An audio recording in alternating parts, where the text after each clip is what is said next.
नयन सुलझी ज्योति ब्रह्म गोदावरी मिल आत्मबल तो अपन बहुत सयाने होके सुना कि गांधी जी में आत्मबल बहुत था, नहीं तो हम शारीरिक बल को, सामान उठा लेने की ताकत को ही ताकत समझते थे। संसार की समस्याओं को सुलझाने का भी कोई बल होता है, और आजकल समझ में आया है असंगता का बल, असंगता की क्षमता, किसी चीज से प्रभावित न होना, यह भी एक बल है। हम छोटी छोटी घटनाओं से प्रभावित हो रहते हैं, और भगवान कृष्ण तो ये कहते हैं कि प्रलय होती हो तो भी व्यथित न हो, प्रलय न व्यथंति च। सब कुछ मिटता देख रहा है और व्यथित नहीं है। और दूसरी बात है कि अपने लिए असंगता और दूसरे के लिए संग। जैसे प्रभु राम जंगल में गए, मुनि वेश धर करके, मुनि होने के लिए आदेश हुआ, चले गए। प्रश्न उठा, ये धनुष बाण कोई मुनियों का वेश है? बलकल चीर पहने, जटाएं बनाई, छिलके के कपड़े,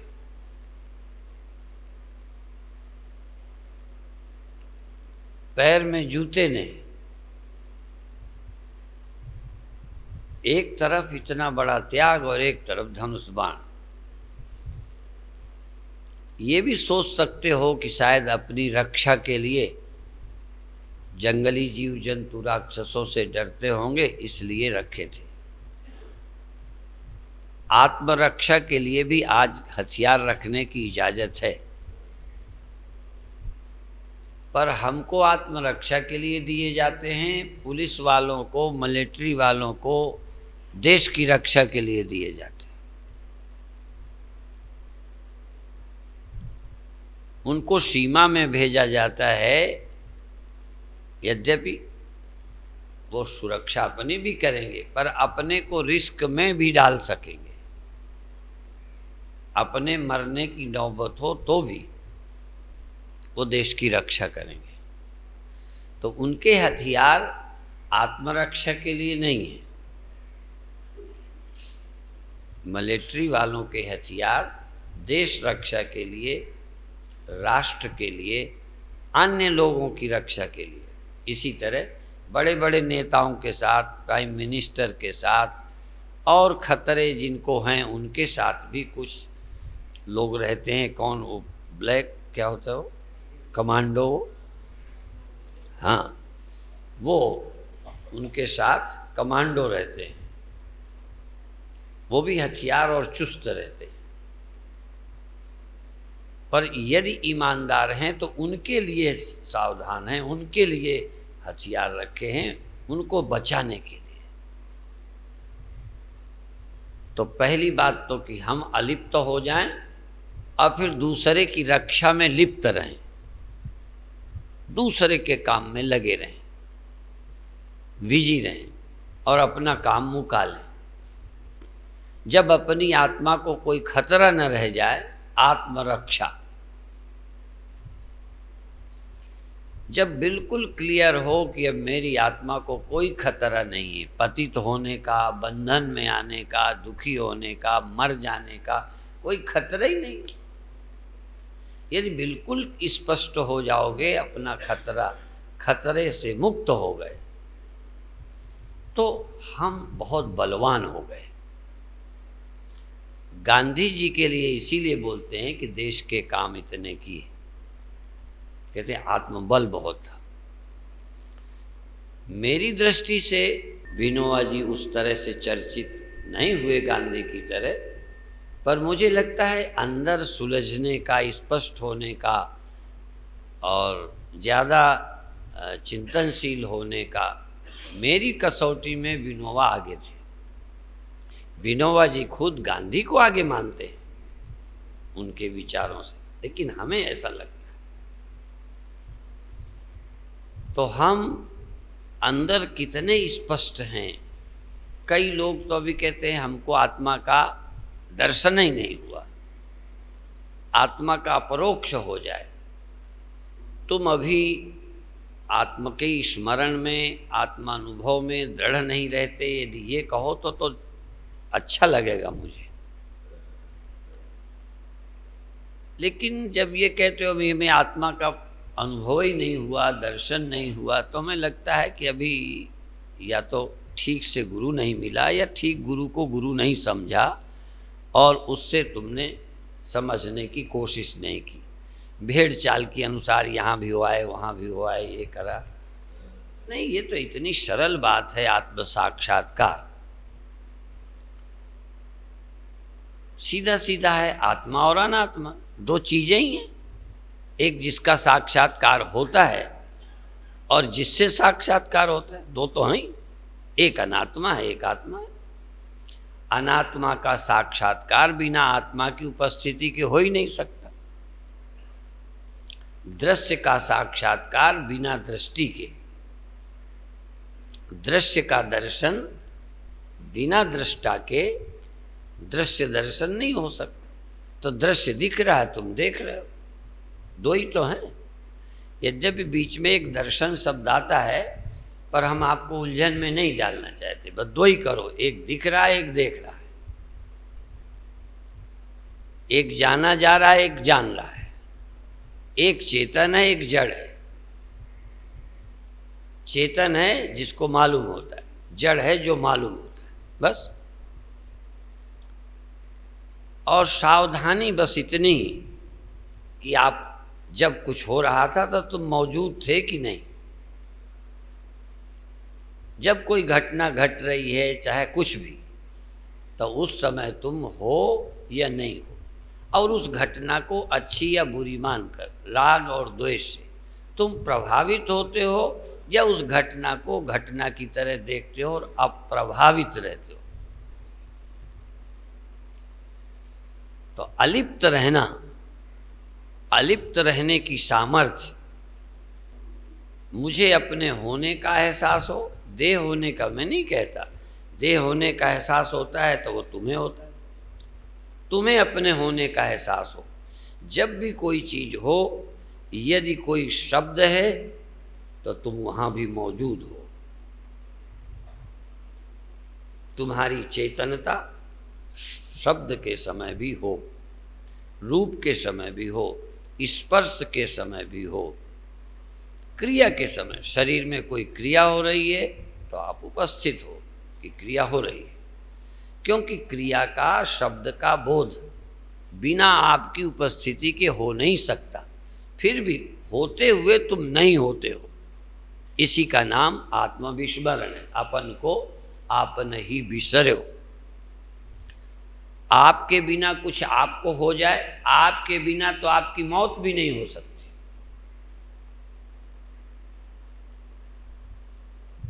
आपके बिना आपको अपनी मौत भी दिख नहीं सकती। पर अपनी मौत दिखना और मौत को हम देख रहे हैं ये दिखना, इन दोनों में फर्क है। मौत दिखी और यदि सम्मोहित हो तो आप मर गए हो देखोगे, और जागरूक हो तो मर गए को देखोगे। मर गए को देखने का मतलब मैं जिंदा हूं, और मर गया हूं का मतलब चेतन तो हूं ही नहीं, तो मर गया हूं कैसे जानता। पर चेतन होते हुए मैं मौत का दृष्टा नहीं हूं, मैं मरा हूं। यही सम्मोहन है। इसी का नाम चिज्जड़ ग्रंथि, दृग दृश्य विवेक। दृष्टा का और दृश्य का विवेक, और दृश्य का दृष्टा का दृश्य से तादात्म्य। घटना से मैं जुड़ जाऊं और घटना से मैं असंग हूं। मौत से मैं जुड़कर मैं मर गया हूं देखूं, या मौत को मैं देखूं मैं जिंदा बना रहा हूं। बहुत लंबा काम नहीं है, पर थोड़ा इसमें सजगता का, जागरूकता का। मूढ़ रहकर जिंदगी भर लगे रहो तो काम नहीं बनेगा। इसलिए भगवान कृष्ण क्या कहते हैं, गच्छन्त्य मूढ़ा पदमव्ययम तत्, अमूढ़ा गच्छन्ति अव्ययम पदम, अव्यय पद को, अविनाशी पद को, समाप्त न होने वाले पद को, परमानेंट रहने वाले पद को अमूढ़ लोग, जो ज्ञानी हैं वो प्राप्त करते हैं, सजग लोग प्राप्त करते हैं। मूर्छित लोग, बेखबर लोग, मूढ़ लोग अव्यय पद को प्राप्त नहीं करते। वो कुछ होंगे, कुछ होंगे, कुछ होंगे। जो होता रहता है वही होते रहते हैं, और एक जो होता रहता है उसको देखते रहते हैं। एक जो होता है उसको तमाशा देखते हैं। आप तमाशबीन रहते हैं, आप साक्षी रहते हैं, आप आत्मा बने रहते हैं, और सब अनात्मा होता रहता है। ये अनात्मा है जो हो रहा है, ये जगत है जो हो रहा है। जगदीश हो नहीं रहा है, सब हो रहा है, आत्मा है, सब हो रहा है, साक्षी है, पर सब हो रहे में जगत में जगदीश खोया है। शरीर में आत्मा खोई है, मन की प्रक्रिया में साक्षी खोया है। तो उसके लिए बहुत लंबी जरूरत नहीं है, जिज्ञासा हो और जो तो जल्दी होगा। लेकिन आपके मन में मूर्खों की कथा बैठी है, मूर्खों की कथा, कोई कथा कोई ज्ञानी ही करें जरूरी थोड़ी है। सबको पेट पालना है, सबको उन्नति करना है, सबको धंधा चलाना है तो करेंगे कथा। वो आत्मा को दिखाते फिरते रहते हैं। भारत के बहुत लोगों ने आत्मा देखी है। भगवान देखा होता तब भी चलो मान भी लें कि भाई तुम और हो, भगवान और है भी। और को तो देखा जा सकता है, आँख से कभी आँख नहीं दिखती, कान से कभी कान सुना नहीं जाता, मन से मन नहीं जाना जाएगा भी। अपने को तो कोई जानेगा कैसे, आत्मा को देखेगा कैसे। और मान लो फिर तर्क करूं कि आत्मा को तुमने देखा, तो जो देखा वो तो आत्मा थी, तुम कौन हो? कुछ समझे भी नहीं आता कि आत्मा को लोग कैसे देखते हैं, और बड़े खुश हैं लोग। गुरुवाई चल रही है, आत्मा के दर्शन कराए जा रहे हैं। आप भी उसमें शामिल हो सकते हो। कोई, आप भी तो इसी देश में जन्मे हो, आप भी उसी समाज के हिस्से हो, आप भी उन्हीं भेड़ों में से हो कि जो कोई एक भेड़ चराने वाला हाँकता है, हम हाँके चले जा रहे हैं। और जिस संप्रदाय में ऐसे ऐसे हैं, सब भेड़ें हैं। हजारों साल पहले किसी गुरु ने हाँक दिया था, हाँके चले जा रहे हैं, सोचने को तैयार नहीं है। हम सोचना ही नहीं चाहते कि आत्मा क्या चीज है। माने मैं का नाम आत्मा है। अब ये बात अलग है कि आप मैं किसे मान बैठे हो। परिभाषा ये है कि आप और आप जिसे जानते हैं, आप जिसको देखते हैं। तो ध्यान में भी ये सावधानी रखनी चाहिए, सजग रहना चाहिए कि ये क्रिया हो रही है। शब्द गुरु का लेकर, शास्त्र का शब्द लेकर सावधान रहो। जब सोने को कसते हैं तो उसके पास कसौटी होती है जिससे कसा जाता है। आपके पास शब्द कसौटी है, शब्द कसौटी है, उसको लेकर रखो। क्या कहा गया है? जो होता है, जो मालूम पड़ता है, वहाँ तुम मौजूद जरूर हो, पर तुम्हें अपनी मौजूदगी का ध्यान नहीं है, उसका ध्यान है जो हो रहा है।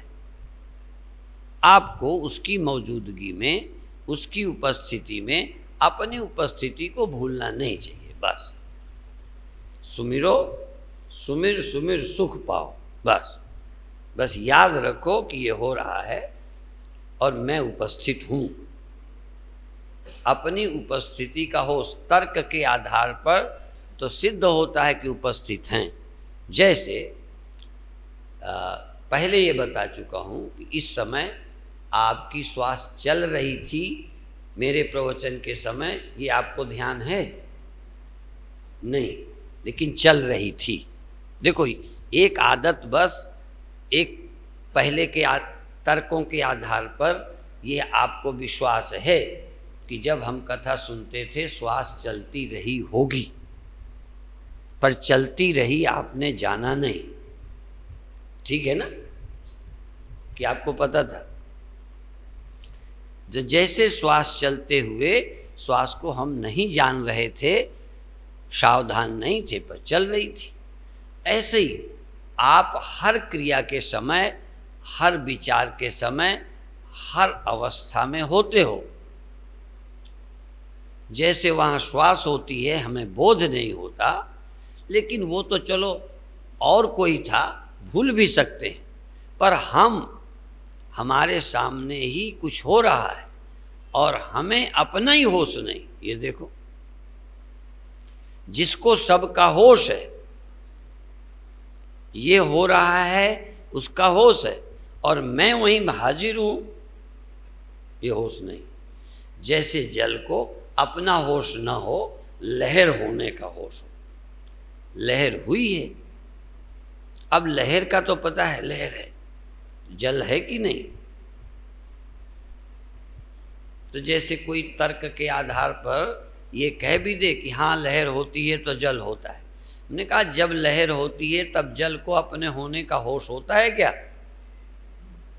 यदि अपने होने का होश हो तो लहर खो जाएगी। पानी के होने का होश समझो लहर की मौत है। लहर, वो लहरें भले हवा से बनी होंगी, वो हवा से बनती होंगी, और कई कारण हैं, चंद्रमा कारण होगा, ज्वार भाटे का, लेकिन यहाँ मन आदि के होने का कारण कोई और नहीं है, सिर्फ तुम्हारी बेहोशी है, अपना होश न होना। अपने को भूल जाना ही मन का जीवन है, अपनी याद ही मन की मौत है। इसीलिए जब भी आदमी सुमिरन में जाता है मन खो जाता है, मन की ताकत समाप्त। ये मन जो नचाता है, ये जो मन तुम्हें परेशान करता है, ये ताकत तब पाता है जब तुम असावधान होते। तुम सावधान हो जाओ, मन गया, कुछ भी नहीं है। इसलिए ध्यान है मन की मृत्यु, ध्यान है अमन होना, ध्यान है आपका उपस्थित होना। दो उपस्थित नहीं हो सकते, दो नहीं हो सकते। स्वप्ना और जागना एक साथ नहीं टिक सकते। आप और मन, या तो मन होगा तो आप खो जाएंगे, आप होंगे तो मन खो जाएगा। जल होगा तो लहर खोई, आप कहोगे जल होगा तो लहर होगी, ये भी एक तर्क है। जल होगा तो ही लहर होगी, ये तर्क है। पर मैं कहता हूं जल होगा तो लहर होगी ही नहीं। जल जब जल नहीं होता तब लहर कहलाने लगता है। आप जब आप नहीं होते तभी जीव हैं, आप जब आप नहीं होते तभी मन हैं, जब आप नहीं होते तभी दुखी हैं। सब कुछ होता ही तब है जब आप नहीं होते, क्योंकि सब होने के लिए आपका होना तो जरूरी है, पर आपका जागना जरूरी नहीं है। सब कुछ होने के लिए आपकी सत्ता तो चाहिए, पर आपकी चैतन्यता नहीं चाहिए। आप सत हैं, आप चित हैं, आप आनंद हैं। तो आप होते तो हैं, अचेतन से होते हैं। आप होते हैं और सबको जीवन दे देते हैं, आप मरे रहते हैं। सबको सचेत करते हैं, आप सोए रहते हैं। आप होते हुए खोए रहते हैं और सब कुछ होता रहता है। यदि आप हो जाएं, अपना तेज संहारो आप है, हाँ? अपना तेज संभालो आप पे। तीनों लोक जब शिव तीसर नयन उघारा, दिखाई देने वाले को देखना, देखने वाले को देखना, आहा, ये दो नेत्र हैं। एक दिखाई देता है, देख रहे हो, तुम देख रहे हो, ये देख रहे हो, तुम दृष्टा हो, ये दृश्य, और दृष्टा और दृश्य दोनों तुम ही हो। तुम ही दृष्टा, तुम ही दृश्य। जरा ध्यान में कभी देखना कि तुम ही देख रहे हो, वहाँ और कौन है? वो भी तुम्हारा ही रचा, तुम उसे देख रहे हो। तो तुम दृश्य कौन है वहाँ? दृष्टा कौन है वहाँ? और तुम कौन हो वहाँ? तुम दृश्य हो, तुम दृष्टा हो, या दृष्टा दृश्य तुम ही हो? दृष्टा दृश्य से मिल जाए ये दूसरी बात है, और दृष्टा और दृश्य दोनों तुम हो, एक समय पर तुम ही हो। और तुम दृष्टा और दृश्य हो तो तुम किधर रहते हो? हमेशा दृष्टा एक तरफ है, दृश्य दूसरी तरफ है। एक ऑब्जेक्ट है, एक सब्जेक्ट है। दृष्टा तो पहले तो दृष्टा दृश्य बना बैठा है, दृष्टा दृश्य बना एक, दृष्टा दृष्टा हुआ, दृश्य नहीं है दो, और दृष्टा दृश्य दोनों तुम हो, ये तीसरा है। ये दृष्टा भी नहीं है, ये दृश्य भी नहीं है, और ये दृष्टा दृश्य दोनों स्वयं है। ये एक तीसरा बिंदु है। ये तीसरी आंख शिव जी की खुल गई। आप समझते हो कि उनके माथे में यहाँ रहती है, और थर्ड आई विदेशों में तीसरी आंख का बड़ा चल रहा है। तीसरी आंख लोग खुलवाते रहते हैं। हमारी दृष्टि से तीसरी आंख ये नहीं है। दृश्य मैं हूं, ये एक आंख है, दृष्टा मैं हूं, ये दूसरी आंख है, और दृष्टा इधर है, दृश्य इधर है। तुम कहाँ हो? दृष्टा और दृश्य, मैं दोनों में ही व्याप्त हूं। मैं दृष्टा नहीं हूं, ये दृश्य है, मैं दृष्टा हूं। ये दृश्य विवेक है, ये विवेक है, ये ज्ञान नहीं है। विवेक का मतलब है कि मैं ये हूं, ये है। दो चीज़ों को अलग अलग करना विवेक है, और एक को दूसरी में मिला लेना ये अविवेक है। तो कुछ लोग अविवेकी हैं, मैं को इसमें मिलाए बैठे। कुछ लोग दृष्टा को दृश्य से अलग किया, ये विवेक है। और फिर ज्ञान क्या है? दृश्य और दृष्टा दोनों में सत तत्व, आत्म तत्व, चिद तत्व एक है। चिद तत्व दृष्टा में भी है, दृश्य में भी है। मैं दृष्टा हूं, ये भी भ्रम है। दृष्टा होने का मतलब दृश्य की सत्ता है। दृश्य और दृष्टा दोनों की सत्ता कुछ भी नहीं है, तेरी सत्ता है। तू ही दृष्टा है, तू ही दृश्य है, तू ही सत है, तू ही असत है। सद सद चाहम अर्जुन। इस चिद तत्व का ठीक ठीक विवेक वास्तविक ज्ञान है, वास्तविक ध्यान है। लेकिन शुरू तो विवेक से करेंगे। पहले हम मिली चीज को अलग करेंगे। इसलिए दृश्य विवेक, दृष्टा और दृश्य का विवेक करेंगे, अलग करेंगे। अभी हम मिले हुए। पति पत्नी का मिलना और पति पत्नी का खो जाना, इन दोनों में बड़ा फर्क है। दृश्य दृष्टा का मिलना, दृश्य दृष्टा का वियोग होना, और दृश्य दृष्टा का भाव खो जाना। ये चेतन ही सत्व गुण से दृष्टा बन जाता है, और चेतन ही तमः प्रधान दृश्य बनता है। चेतन दो है, पर दुर्भाग्य से चेतन अपने को दृष्टा मानता है। दुर्भाग्य से चेतन अपने को सिर्फ दृष्टा मानता है, जबकि दृश्य भी तू ही है। ब्रह्मैवेदं सर्वम, ब्रह्म तो सब कुछ है। ब्रह्म को किसी से अलग नहीं कर सकते। जीव को जगत से अलग कर सकते हो, दृष्टा को दृश्य से अलग कर सकते हो, पर चेतन तत्व को जड़ से और दृष्टा से अलग नहीं कर सकते, क्योंकि वो व्यापक है। एक लहर को दूसरी लहर से अलग कर सकते हैं, लेकिन जल को क्या कहाँ से अलग कर सकते? आपके लिए अभी ये दार्शनिक विषय थोड़ा उलझाव का है, पर चलो छोड़ो, अब अपन ध्यान करते हैं। ध्यान करते हैं, और ध्यान में जो जो हो जाए, हो सकता है तीनों बातें आज ही हो जाए। तो पहले तो आप सावधान हो, अपनी आँख पर आ जाएं। और शरीर को आज पूरी छुट्टी है, चाहे जब आसन बदल लेना, पैर बदल लेना, हाथ हटा लेना, रीढ़ इधर उधर टेढ़ी सीधी कर लेना, पर ध्यान को आप आँख पर रखना और आँख पर बिल्कुल जागरूक हो जाओ, चैतन्य आँख हो जाओ, बिल्कुल जैसे दिया जल रहा है। दिया जलता है तो जो सामान है दिखता है, दिया बुझ जाए तो कुछ दिखेगा नहीं, तो कुछ दिखाई पड़े। इसी तरह से पांचों ज्ञानेंद्रियां हैं, पर आज हम आँख का प्रयोग करेंगे।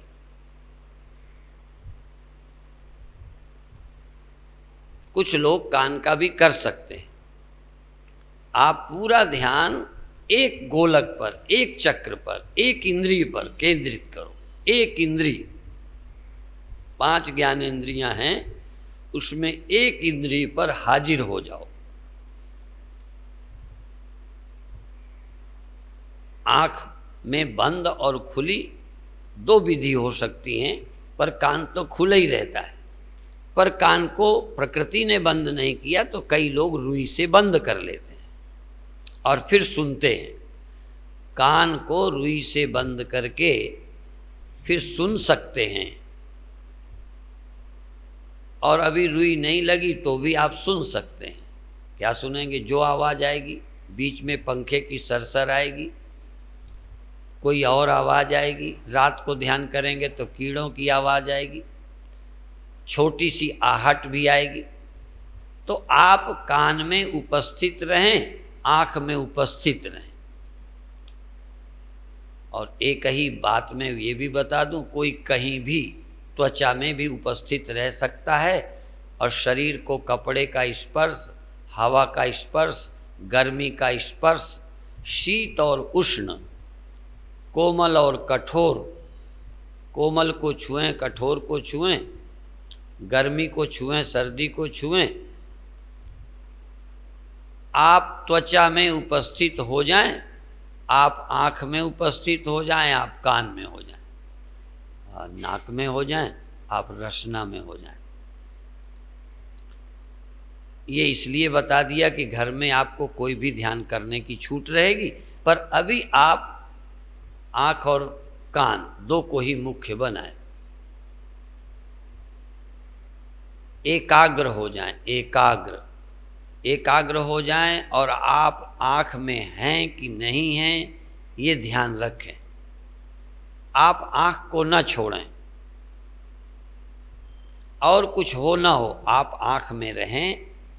और थोड़ा सा उपस्थिति में दिक्कत हो तो आँख को कड़ी करें और फिर ढीली कर दें, खोलें नहीं। आँख तो लगातार बंद रहे, पर आँख को थोड़ी कड़ी करो, जैसे बच्चे डर के जोर से आँख मीचते हैं।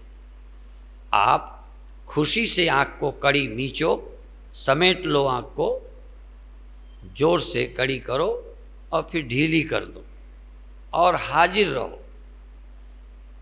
कड़ी करते समय भी तुम चेतन रहो, ढीली करते भी चेतन रहो। कैसा लगता है इस बात में भी चेतन रहो, पर असंग रहो, आनंदित रहो, अलिप्त रहो, प्रसन्न रहो। आपको आँख के कड़ी करने या ढीली करने से कोई परेशानी या समस्या नहीं है।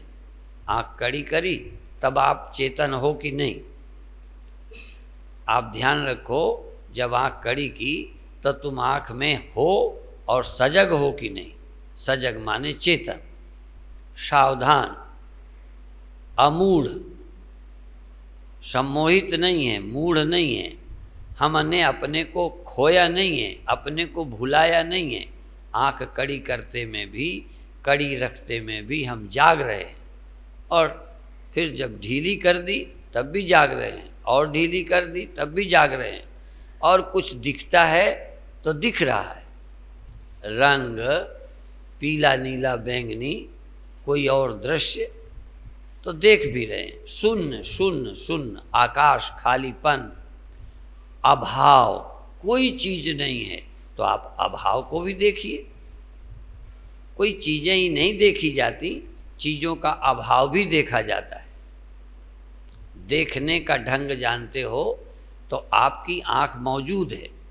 जब कुछ है तब तो आँख है ही, जब कुछ नहीं है, कोई सामने नहीं है, तो क्या आँख फूट गई क्या मेरी? आँख फूट जाती तो कोई नहीं है ये मैं कैसे देखता? मैं अपनी चैतन्य आँखों को जगाऊं, अपनी चैतन्य आँख उपस्थित है और कुछ है तो देख रहा हूँ और कुछ नहीं है तो उस खालीपन को आनंद से देख रहा हूँ। बहुत अच्छे। और भी एक सहायता ले सकते हो कि श्वास भरो। अब आँख को कड़ी मत करो पर श्वास भरो और गले से ऊपर, जैसे भगवान ने कहा भ्रूर मध्य प्राणमावेश सम्यक, अपनी श्वास को भ्रू मध्य में खींच कर ले जाओ और थोड़ी देर रोको। श्वास को भ्रू मध्य में मस्तक में खींच कर ले जाओ, थोड़ी देर रोको, फिर छोड़ो और वहीं जागे रहो, जागे रहो।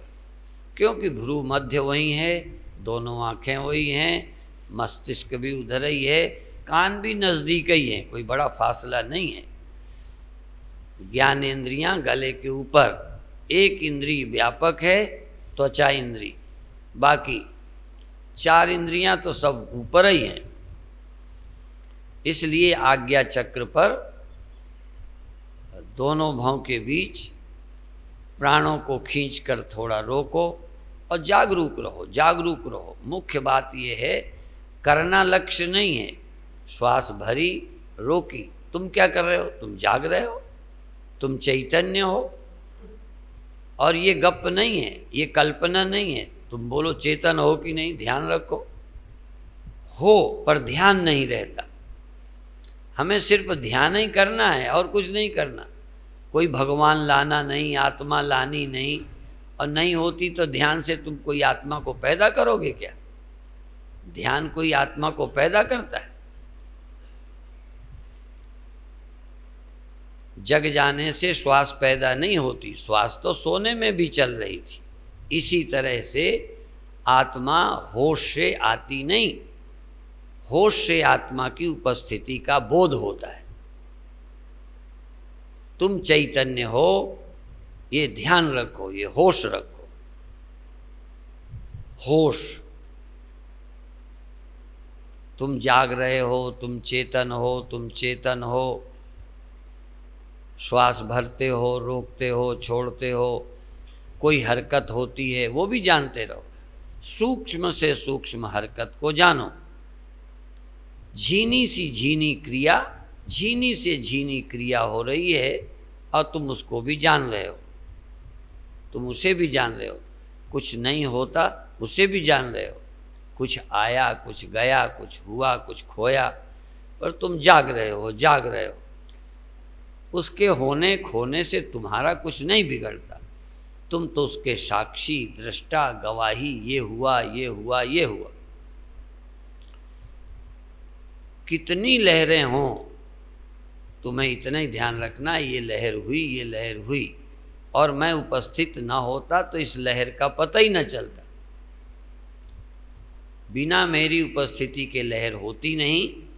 पर यदि मैं पूरा पूरा होश में आ जाऊं तो सारे ही दृश्य, जगत, कल्पना खो जाती है। पर पहले पैदा होती है। पहले मेरी सत्ता से सब कुछ पैदा होता है, फिर मेरी सत्ता में ही इनका लय हो जाता है। और लय 2 तरह से होता है। मेरी बेहोशी में भी ये सब खो जाते हैं, क्योंकि मैं होश में न होऊंगा तो रहेगा क्या, दिखेगा क्या। मेरी बेहोशी भी, पूरा बेहोश हो जाऊं तो भी संसार, स्वप्न खो जाते हैं। और पूरा होश में आ जाऊं तो भी सब खो जाता है। इसलिए समाधि में जगत नहीं, सुषुप्ति में जगत नहीं। तुम बिल्कुल बेखबर हो जाओ तो दुख भी नहीं होगा, बिल्कुल बेखबर हो जाओ तो चिंता भी नहीं होगी, बिल्कुल सो जाओ तो मौत भी नहीं होगी। मौत के लिए भी तुम्हारा जिंदा होना जरूरी है। और यदि पूरे जीवित हो जाओ तो मौत मर जाएगी। फिर मौत क्या है, फिर दुख क्या है, फिर चिंता क्या है। इसलिए या तो हम अत्यंत मूढ़ हो जाएं तो जगत का दुख, जगत की चिंता गई। सबसे भले विमूढ़ जिन्हीं न व्यापे जगत गति, और गच्छन्ते अमूढ़ा पद्मव्यंत। या तो अमूढ़ या परम मूढ़, या अत्यंत मूढ़ या अत्यंत जागरूक। ये बीच वाले ही खिचड़ी है। ये बीच वाले भी दृग्दृश्य विवेक नहीं है, ये जागरूक नहीं है। सावधान, होश में रहो, होश में रहो, देखते रहो, जागते रहो, जानते रहो। शरीर भर में कहीं कुछ होता है तो भी चैतन्य। और ये देखो कि जब भी कुछ मालूम पड़ता है, जहाँ मालूम पड़ता है, भीतर या बाहर, कुछ भी मालूम पड़े तो तुरंत होश में आओ कि तुम हो या नहीं। ये जो होना, ये भीतर मालूम पड़ा तो तुम हो नहीं, बाहर मालूम पड़ा तो तुम हो नहीं, क्रिया मालूम पड़ी तो तुम हो नहीं। ऐसे ही मालूम पड़ गया, तुम्हारे बिना हुए, तुम्हारे बिना हुए तुम्ही को मालूम पड़ गया। क्या आश्चर्य है, क्या कमाल है कि तुम हो ही नहीं हो। तुमने देखा, तुम हो ही नहीं, तो अब तुम दुखी हो गए, और तुम हो ही नहीं। तुम परेशान हो, तुम हो नहीं, हो तभी तो परेशान हो। तो ये हो के प्रति, हूं के प्रति जागो। धीरे धीरे तुम रह जाओगे, सब खो जाएगा। पर जल्दी मत करना, सबके खोने में टाइम लगेगा। पर तुम्हारा जन्म हो जाए, तुम्हें अपना होश आ जाए, अपना होश संभालो। शरीर वाले, ऐ शरीर वाले, तू अपना होश संभाल, तू अपने प्रति जाग। ऐ आँख वाले, तू आँख में जाग। आँख भी क्या थी? यदि तू ना होता तो आँख तो मुर्दा है। तेरा ध्यान और कहीं हो तो आँख क्या है? तेरा मन बटा हो तो कान क्या है? और तू ही ना हो तो संसार और शरीर क्या है?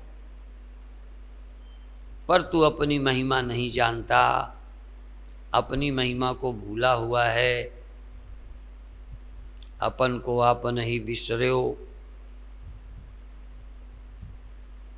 तुम क्या हो, कितने बड़े छोटे, ये ध्यान अभी मत दो। तुम चेतन हो कि नहीं, सजग हो कि नहीं। और पहले कोशिश करो, सजग रहो, सजग रहो, सजग रहो। आवाज आई सजग, कुछ दिख रहा है सजग, नहीं दिख रहा सजग, नहीं दिख रहा तब भी तो आप हो, देख रहे हो। अभी कुछ नहीं दिखता, अभी कुछ नहीं दिखता। ये कुछ नहीं दिखने का मतलब तुम तो हो, तभी तो देख रहे हो कि अभी कुछ नहीं। तुम्हारी हाजिरी ही कुछ नहीं को देखेगी, तुम्हारी उपस्थिति ही कुछ कुछ जो कुछ होगा देखेगी। तो तुम अनुपस्थित नहीं हो, तुम गैर हाजिर नहीं हो। तुम्हारी उपस्थिति भजन है, तुम्हारी चैतन्य उपस्थिति ही साधना है। तुम होश में हो, इससे बड़ी कोई साधना नहीं। और जो कुछ हो रहा है वो तुम्हारी सत्ता में, तुम्हारे सामने हो रहा है। ये तमाशा तुम देख रहे हो, तो पहले तमाशा देखो, तमाशा में मिलो मत, तादाद में मत करो। तमाशा देखते हो, तमाशा खुद बनो मत। ये हो रहा है, मैं देख रहा हूँ। तमाशा देखने वाले तमाशा खुद न बन जाना। पहले तमाशा से तमाशाई अलग हो जाए। तमाशबीन, तुम देखने वाले हो, दिखने वाले नहीं। तुम जानने वाले हो, जानने में आए हुए तुम नहीं। जो जाना गया तुम नहीं हो, जो देखा गया तुम नहीं हो, जो हुआ तुम नहीं हो। हाँ, तुम्हारे रहते सब हो रहा है। तुम हो, तुम चेतन हो, तुम सजग हो, तुम होश में हो, तुम दृष्टा हो। पहली साधना है प्रसन्नता से, एकाग्रता से, होश से जो हो रहा है उसमें अपने को खोना नहीं। हीरा गंवाए गयो कचरे में, एक दृश्य दिखने वाले कूड़े कचरे में चेतन को खो दिया, गंवा दिया, मिला दिया, कचरे में मिला दिया। हीरा चमकता हुआ चेतन कचरे में कैसे मिलेगा? इस चेतन से तो कचरा दिख रहा है, इस उजेले से कचरा दिखता है, पर दीपक को कचरा देखकर घबराहट हो रही है। कचरे को आग भी लग सकती है, कचरा खो सकता है। कचरे को आग लगाओ, कचरा जल के खत्म, केवल चैतन्य रह जाएगा। समाधि है। बहुत अच्छे। अब धीरे धीरे पूरे शरीर को जैसे बिल्कुल रिलैक्स हो गया। भीतर की नस नाड़ियाँ, ये जो बाल से भी पतली शरीर के भीतर नस नाड़ियाँ हैं, उनको एकदम रिलैक्स कर दो, बिल्कुल। आँखों को, पलकों को, सिर की नसों को, पीठ की नाड़ियों को, पैर को, हाथ को, पेट को, शरीर के भीतर जैसे पीपल के पत्ते में एक जाल सा रहता है, पीपल के पत्ते में जाली जाली जाली आप लोगों ने नहीं देखी? जब पत्ता थोड़ा गलता है, सड़ता है, तो पत्ती चली जाती है, जाली जैसे छलनी छलनी। ऐसे ऐसे शरीर में नस नाड़ियों का जाल है। उन नस नाड़ियों के जाल में भी रक्त संचार होता है, वहाँ भी प्राणवायु काम करती है, और वहाँ पर भी चैतन्यता चैतन्यता चैतन्यता चैतन्यता। और धीरे धीरे तुम चेतन रहो। शरीर को, शरीर की नस नाड़ियों को एकदम रिलैक्स कर दो, छोड़ दो, और तुम बस भगवान बुद्ध की तरह शांत हो जाओ। तुम अंदर बिल्कुल निष्क्रिय हो जाओ, निर्विकल्प हो जाओ। बस तुम रहो। तुम्हें न देखना, न सुनना, न समझना। सुनाई पड़ जाए तो विरोध नहीं, दिखाई पड़े तो कोई बात नहीं, पर तुम देखने नहीं बैठे, तुम सुनने नहीं बैठे, तुम कुछ करने नहीं बैठे, कुछ चाहने नहीं बैठे, बल्कि सब चाह और करना छोड़ने बैठे। तुम रहो, तुम्हें किसी को टिकाना भी नहीं। कोई मरे कोई जीवे, कबीरा घोर बताशा पीवे। कोई मरे, कुछ भी हो, पर तुम चैतन्य हो। मन रहे या जाए, सुनाई दे या न दे, दिखाई दे या न दे, कुछ हो या ना हो, मुझे किसी से कोई संबंध ही नहीं, मतलब ही नहीं। किस किस को याद करिए, किस किस को रोइए। चैतन्य बड़ी चीज है, चैतन्य होइए। किस किस को याद करिए। क्या याद करूं, किसकी याद करूं? याद आए तो आ जाए, मुझे विरोध नहीं है, पर याद मैं क्यों करूं? मुझे क्या लेना देना? किस किस को याद करिए और किस किस को रोइए। ये नहीं रहा, ये बिगड़ गया, किस किस को रोइए। आराम बड़ी चीज है, चैतन्य बड़ी चीज है, होश बड़ी चीज है। होश जगाइए, चैतन्यता बढ़ाइए, सजगता लाइए, ध्यान बढ़ाइए, सुमिरन कीजिए। सुमिरो। क्या सुमिरो? मैं चैतन्य हूँ, सुमिरो। मैं पारखी हूँ, सुमिरो। मैं साक्षी हूँ, सुमिरो। होश में हूँ, ये होश रखो। होश को होश से जगा, होश को होश से जगा, होश को होशियार कर। होश का होश, होश से होश, होश ही होश, और कुछ नहीं। मुझे क्या लेना देना? थोड़ी देर के लिए सब दुनिया से मेरा रिश्ता टूट गया। मैं चैतन्य हूँ, चैतन्य हूँ, यही एक मंत्र है। मैं चैतन्य हूँ, मैं सजग हूँ, मैं होश में हूँ, मुझे किसी से मतलब नहीं। होश में होने पर और चीज़ें भी मेरे ध्यान में आ सकती हैं, आएँ, और मेरे होश में रहते कई चीज़ें मेरे ध्यान से जा सकती हैं, जाएं।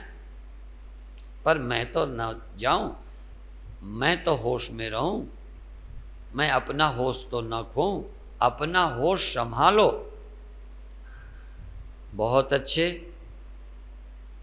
अपना होश संभालो शरीर वाले। ऐ शरीर वाले, ऐ इंद्रियों वाले, आँख वाले, कान वाले, ऐ मन वाले, ऐ बुद्धि वाले, तू जाग, तू होश में रह, तू सजग हो, तू मुक्त हो, तू शांत हो, तू आनंद में हो। तो किसके कारण ये रहेगा तो मैं आनंद में हूँ, वो होगा तो मैं आनंद में हूँ, ये सशर्त आनंद मत ले। बेशर्त तू चैतन्य है। तू दिखे तो चेतन है, कुछ ना दिखे तो तू जड़ हो गया क्या? आंख बंद है तो तू जड़ है, कान में रुई लगा लेगा तो तू सो गया क्या? तू चेतन है, तू सजग है, तू होश में है, तू जागा है। कोई सो जाए तो सो जाए, आंखें सो जाएं, कान सो जाएं, मर जाएं, चले जाएं, खो जाएं, स्वप्न चले जाएं, तो स्वप्न गए तो क्या मैं सोया हूँ? स्वप्न गए मैं जाग रहा हूँ। स्वप्न गए, दृश्य गए, कल्पना गई, चंचलता गई, तो क्या मैं नहीं हूँ? बराबर सजग रहो, एक एक क्षण सुमिरो सुमिरो सुमिरो। इस बात को भूलो मत, श्वास ग्रास ना बिसरे। एक श्वास के आने में भी न भूलो, श्वास के जाने में न भूलो। आती श्वास में तुम होश में हो कि नहीं? तुम श्वास का नहीं, जब श्वास आई तो तुम चेतन हो, होश में हो कि नहीं? श्वास गई तब, सुनाई दिया तब, नहीं सुनाई दिया तब, कुछ दिखाई दिया तब, नहीं दिखाई दिया तब। तुम कितनी देर को सो गए? तुम मत सो, और तुम होश में हो, तुम सजग हो, तुम चेतन हो, यही मंत्र है। ये याद रखो और देखो सारी समस्या हल। अब 2 मिनट अपने आप बैठेंगे, कुछ करेंगे नहीं, होश में रहना ही तुम्हारा करना है, चैतन्य रहना ही साधना है। कुछ करना, देखना, ना देखना, हटाना, मन को पकड़ना, कुछ हटाना, कुछ लाना, कुछ नहीं। तुम न करता हो, न करना है, न तुम भोगता हो, न कुछ भोगना है। तुम अलिप्त चेतन हो, असंग चेतन हो, निर्लेप चेतन हो। तुम लिप्त मत हो। अलिप्त रहने का बल, असंगता का बल, निर्लेपता का बल, आकाश निर्लेप रहता है। तुम भी भीतर से अलिप्त चैतन्य, असंग चेतन, कम से कम दिमागी तौर पर तुम अलिप्त हो जाओ, सोच में अलिप्त हो जाओ, ख्यालों में अलिप्त हो जाओ, ख्यालों में विदेह हो जाओ, ख्यालों में चैतन्य हो जाओ। भीतर से तुम सब कल्पनाओं से रहित हो जाओ। भीतर से जो जमा करते हो, दुखी हूँ, फलाना हूँ, ये हूँ, वो, भीतर से अपरिग्रह सबका त्याग कर दो। सारे ख्यालों का त्याग कर एक तुम चैतन्य, असंग, अलेप साक्षी हो। इसी के साथ सहज भाव से, धीरे से, हाँ, होश पूर्वक छोड़ दीजिए।